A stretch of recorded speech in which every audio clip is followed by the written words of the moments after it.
আসসালামু আলাইকুম। আশার মিনি কিচেনে সকল বন্ধুদের স্বাগত জানিয়ে শুরু করছি। আজকে আমি নিয়ে এসেছি দারুণ স্বাদের মুগ ডাল দিয়ে লাউ শাকের রেসিপি। এরকম একটা লাউ শাকের রেসিপি গরম ভাতের সাথে থাকলে আর কিছুই লাগবে না। শুধু এই শাক দিয়ে এক থালা ভাত নিমেষেই খেয়ে নিতে পারবেন। মাছ মাংস কিছুই লাগবে না, এতটাই টেস্টি হয় লাউ শাকের এই রেসিপিটি। তো চলুন রেসিপিটি দেখে নেওয়া যাক। আর যারা নতুন বন্ধু আমার ভিডিওটি দেখছেন, ভালো লেগে থাকলে অবশ্যই আমার চ্যানেলটি সাবস্ক্রাইব করে আমার পাশে থাকবেন। এখানে দেখুন আমি পরিমাণ মতো লাউ শাক নিয়ে নিয়েছি, আর কচি আর ডগা দেখে আমি শাকগুলো নিয়েছি। শাকগুলো আমি খুব ভালোভাবে বেছে ধুয়ে পরিষ্কার করে নিয়েছি। আর আমি পরিমাণ মতো এখানে লাউ শাক নিয়ে নিয়েছি। আপনারা চাইলে বাড়িয়ে কমিয়ে নিতে পারেন। শাকগুলো দেখুন একদম কচি আর ডগা, এইরকম কচি দেখে শাকগুলো নিতে হবে, তাহলে খেতে খুব বেশি ভালো হবে। আর এখানে দেখুন আমি একটা বড় সাইজের আলু ডুমু ডুমু করে কেটে নিয়েছি।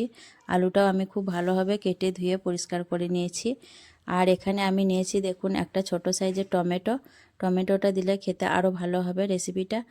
আর এখানে দেখুন আমি নিয়েছি এক বাটি মুগ ডালটা আমি আগে থেকে একটু শুকনো খোলায় ভেজে নিয়েছি। ডাল তো আমরা সবাই ভাজতে পারি, তার জন্য আমি আর ভিডিওটা দেখাইনি।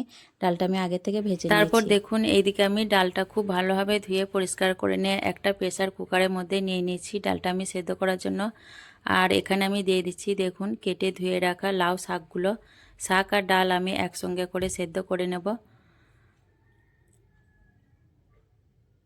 লাউ শাকগুলো দেওয়ার পর আমি দিয়ে দিচ্ছি 1 চামচ নুন, দিয়ে আমি ঢাকনা এঁটে দিয়ে এটা আমি গ্যাসেতে 3টে সিটি দিয়ে নামিয়ে নেব। আর এইদিকে আমি ততক্ষণে আলুটা ভেজে নেব।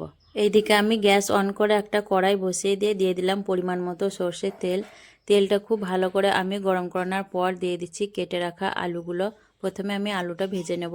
আর দিয়ে দিচ্ছি খুব অল্প পরিমাণ নুন। আলু ভাজার সময় নুনটা দিয়ে দিলে আলুর মধ্যে নুনটা খুব ভালোভাবে ঢুকে যাবে।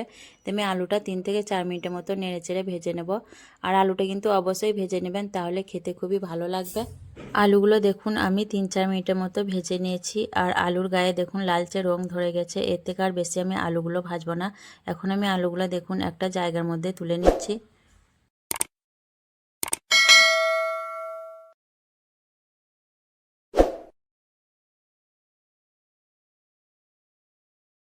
তারপর এই গরম তেলের মধ্যে আমি দিয়ে দিচ্ছি একটা তেজপাতা ছিঁড়ে আর 2টো শুকনো লঙ্কা ছিঁড়ে দিয়ে দিলাম।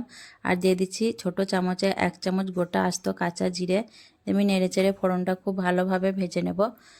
ফোড়নটা খুব বেশি পুড়িয়ে দিলে কিন্তু হবে না। ফোড়নটা আমি দেখুন নেড়েচেড়ে ভেজে নেওয়ার পর এখানে আমি দিয়ে দিচ্ছি একটা মিডিয়াম সাইজের পেঁয়াজ কুচি। পেঁয়াজ কুচি দেওয়ার পর আমি নেড়েচেড়ে পেঁয়াজটা কিছুক্ষণ ভেজে নেব। পেঁয়াজটা একটু নাড়াচাড়া করে ভেজে নেওয়ার পর দিয়ে দিচ্ছি একটা ছোট সাইজের টমেটো কুচি। দিয়ে আবারও আমি নেড়েচেড়ে কিছুক্ষণ ভেজে নেব পেঁয়াজ আর টমেটো একটু ভেজে নেওয়ার পর এখানে আমি দিয়ে দিচ্ছি দেখুন খুব অল্প পরিমাণ নুন। যেহেতু আমি আলু ভাজার সময় আর ডাল সেদ্ধ করার সময় নুন ব্যবহার করেছিলাম, তার জন্য নুনটা একটু বুঝেই দিতে হবে। আর দিয়ে দিচ্ছি খুব অল্প পরিমাণ হলুদের গুঁড়ো। আর দিয়ে দিচ্ছি শুকনো ঝালের জন্য লঙ্কার গুঁড়ো। খুব অল্প পরিমাণ দিয়ে দিলাম। ঝালটা অবশ্যই নিজেদের পছন্দ অনুযায়ী দিয়ে দেবেন। এখানে কিন্তু কাঁচা লঙ্কা ব্যবহার করতে পারেন, আমি শুকনো লঙ্কা ব্যবহার করেছি। আর দিয়ে দিচ্ছি 1 চামচ আদা রসুন বাটা। তারপর আমি দিয়ে দিচ্ছি খুব অল্প পরিমাণ পানি, এতে করে মশলাটা নিচে থেকে লেগে যাবে না। তাই আমি খুব ভালোভাবে নাড়াচাড়া করে মশলাটা কিছুক্ষণ কষিয়ে নেব। আর এই রেসিপিটা যারা নিরামিষ খেতে চান তারা পেঁয়াজ রসুনটা বাদ দিয়ে একইভাবে করে নিতে পারেন। তো আমি মশলা দেখুন কিছুক্ষণ কষিয়ে নেব। মশলাটা কিছুক্ষণ কষে নেওয়ার পর দেখুন এখানে আমি দিয়ে দিচ্ছি আগে থেকে ভেজে রাখা আলুগুলো দেওয়ার পর আমি আবারও 2 মিনিটের মতো মশলার সঙ্গে আলুটা কষিয়ে নেব নাড়াচাড়া করে। এতে করে আলুর মধ্যে ঝাল মশলাটা খুব ভালোভাবে ঢুকে যাবে আর আলুটাও কষানো হয়ে যাবে। আলুটা 2 মিনিটের মতো কষে নেওয়ার পর দেখুন এখানে আমি দিয়ে দিচ্ছি খুব অল্প পরিমাণ পানি দেওয়ার পর আমি আবারও নেড়েচেড়ে খুব ভালোভাবে মিশিয়ে নেব। ভালোভাবে নেড়েচেড়ে মিশিয়ে নেওয়ার পর আমি ঢাকনা দিয়ে 5 মিনিটের মতো হতে দেবো। এতে করে আলুটাও কিছুটা সেদ্ধ হয়ে আসবে আর ঝাল মশলাটাও আলুর মধ্যে খুব ভালোভাবে ঢুকে যাবে। 5 মিনিট রান্না করার পর আমি ফিরে এলাম, দিয়ে ঢাকনা খুলে নিচ্ছি। দিয়ে আমি আবারও 1 মিনিটের মতো নাড়াচাড়া করে আলুটা কষিয়ে নেব। আর যে পানিটা দিয়েছিলাম দেখুন অনেকটাই কমে গেছে আর মশলাটাও কিন্তু খুব ভালোভাবে কষানো হয়ে গেছে। আমি 1 মিনিটের মতো আবারও নাড়াচাড়া করে কষিয়ে নিচ্ছি। আর আলুগুলো দেখুন প্রায় সেদ্ধ হয়ে গেছে, অল্প সেদ্ধ হতে বাকি আছে। আমি 1 মিনিটের মতো নাড়াচাড়া করে নেওয়ার পর এখানে দিয়ে দিচ্ছি দেখুন আগে থেকে সেদ্ধ করা রাখা ডাল আর শাক। আর এখানে আমি কিন্তু খুব বেশি পানি ব্যবহার করব না, আমি শুধুমাত্র কুকারটা ধুয়ে অল্প পানি দিয়ে দিচ্ছি। তরকারিটা আমি মাখো মাখো করব, তার জন্য আর পানি ব্যবহার করব না। আর এখানে আমি দিয়ে দিচ্ছি চা চামচে 1 চামচ চিনি। লাউ শাকে একটু চিনি ব্যবহার করলে খেতে খুবই ভালো লাগে। আর যারা চিনিটা খেতে অপছন্দ করেন তারা কিন্তু স্কিপ করতে পারেন। তো আমি আবারও দেখুন ভালোভাবে নাড়াচাড়া করে সব কিছু মিশিয়ে নেব। আর এইভাবে করে যারা লাউ শাক এখনও পর্যন্ত রান্না করে খাননি তাদের রিকোয়েস্ট করব অবশ্যই একবার খাওয়ার জন্য। গরম ভাতের সাথে খেতে কিন্তু দুর্দান্ত লাগে এইভাবে লাউ শাকের রেসিপিটা।